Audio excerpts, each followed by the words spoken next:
Assalamualaikum warahmatullahi wabarakatuh. Perkenalkan, nama saya Dea Putriani dengan NIM 0704202091. Di sini saya akan sedikit menjelaskan tentang pelajaran yaitu bahasa Indonesia yang berjudul paragraf. Atas beberapa kalimat.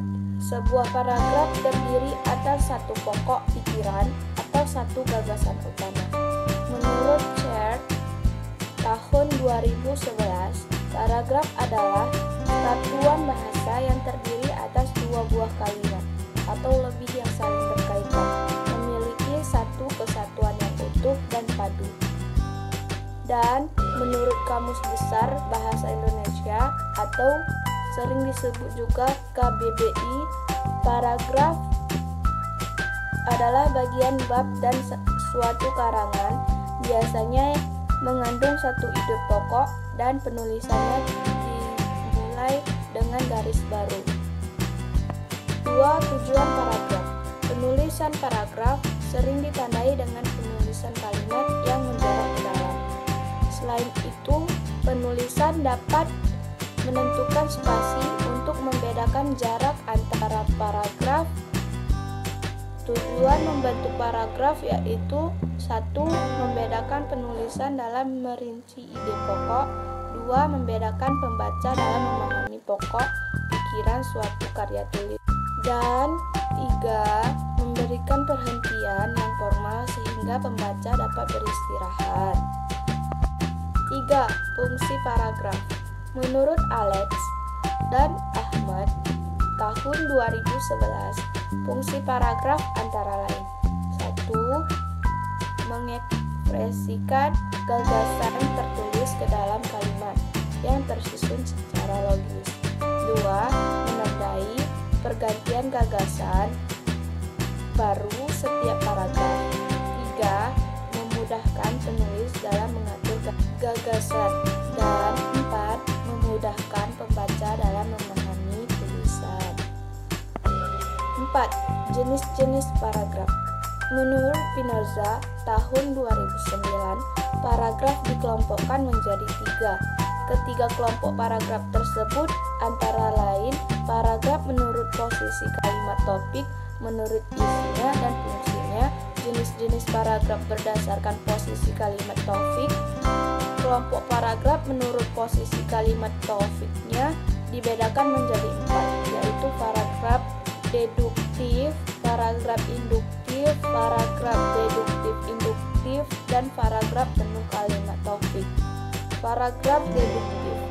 Paragraf deduktif adalah paragraf yang memiliki kalimat tofik dalam kalimat utama di awal paragraf. Paragraf ini menyajikan permasalahan di awal paragraf dan kemudian menyajikan rincian atau uraian masalah. Paragraf induktif. Paragraf induktif adalah paragraf yang memiliki kalimat tofik atau kalimat utama di akhir kalimat. Teknik penyajian ini dilakukan dengan cara menyajikan penjelasan terlebih dahulu dan kemudian menyajikan kalimat topik atau kalimat utama. Paragraf deduktif induktif. Paragraf deduktif induktif merupakan paragraf yang memiliki kalimat topik atau kalimat utama yang terletak di awal dan di akhir kalimat. Kalimat di akhir paragraf merupakan penegasan kembali dari gagasan utama yang terdapat di awal paragraf. Paragraf penuh kalimat topik. Paragraf penuh kalimat topik memiliki kalimat topik atau kalimat utama di seluruh paragraf. Jenis paragraf ini terbentuk dari kalimat topik atau kalimat utama dari seluruh paragraf. Hal ini menyebabkan tidak ada satupun kalimat dalam paragraf yang tidak termasuk ke dalam kalimat topik atau kalimat utama. Jenis-jenis paragraf menurut isinya. Paragraf dibedakan menjadi 5, yaitu 1. Paragraf persuasif, 2. Paragraf argumentatif, 3. Paragraf naratif, 4. Paragraf deskriptif, dan 5. Paragraf ekspositoris. 1. Paragraf penghubung. Paragraf penghubung dapat disebut dengan paragraf isi. Paragraf ini bertujuan untuk mengembangkan topik atau pokok pembicaraan yang telah dirumuskan pada paragraf pembuka. Paragraf ini berfungsi untuk A. Menjelaskan inti persoalan, B. Menjelaskan persoalan dengan contoh dan rincian, C. Memberikan analisis terhadap pokok persoalan, dan D. Mempersiapkan dasar atau landasan bagi simpulan. 3. Jenis-jenis paragraf menurut fungsinya. Menurut fungsinya, paragraf dibedakan menjadi 3, yaitu paragraf pembuka, paragraf penghubung, dan paragraf penutup. A. Paragraf pembuka. Paragraf pembuka bertujuan untuk mengawali atau membuka sebuah karya tulis. Menurut Spinoza tahun 2009, paragraf ini berfungsi untuk menghantarkan pokok pembicaraan, menarik minat dan perhatian pembaca, dan menyiapkan atau menata pikiran pembaca untuk mengetahui isi karangan. Hal yang dapat dilakukan untuk menarik perhatian pembaca adalah memberikan kutipan, peribahasa, anekdot, dan definisi, memberikan uraian penting tentang pokok pembicaraan, memberikan maksud dan tujuan penulis, dan memberikan sebuah pertanyaan. B. Paragraf penutup. Paragraf penutup berisi simpulan dari sebuah karya tulis. Paragraf ini dimaksudkan sebagai penutup atau bagian akhir dari karya tulis.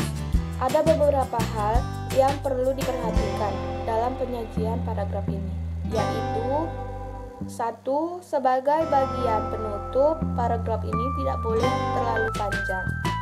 2. Isi paragraf berisi simpulan. Dan 3. Sebagai simpulan yang paling akhir dibaca, hendaknya paragraf dapat memberikan kesan yang mendalam bagi pembaca. 5. Syarat-syarat penyusunan paragraf. Sebuah paragraf yang efektif harus memiliki 3 syarat. Ketiga syarat tersebut adalah adanya kesatuan, adanya kepaduan, dan adanya pengembangan paragraf. A. Kesatuan paragraf. Suatu paragraf yang memiliki kesatuan apabila seluruh kalimat dalam paragraf tersebut membahas satu ide pokok atau gagasan. Apabila terdapat kalimat yang menyimpang dari gagasan yang sedang dibahas, maka paragraf tersebut memiliki lebih dari satu ide pokok atau gagasan. Untuk membuat atau gagasan, untuk menghindari hal tersebut, penulis dapat membuat kerangka paragraf terlebih dahulu. Menurut Syamsuddin tahun 1994, terdapat 5 langkah praktis yang dapat dilakukan untuk membuat sebuah paragraf. 5 langkah tersebut adalah: 1. Menentukan topik terlebih dahulu untuk suatu paragraf atau topik paragraf, membuat kalimat inti dari kalimat utama dalam paragraf. 2. Mencatat seluruh hal yang berkaitan dengan ide pokok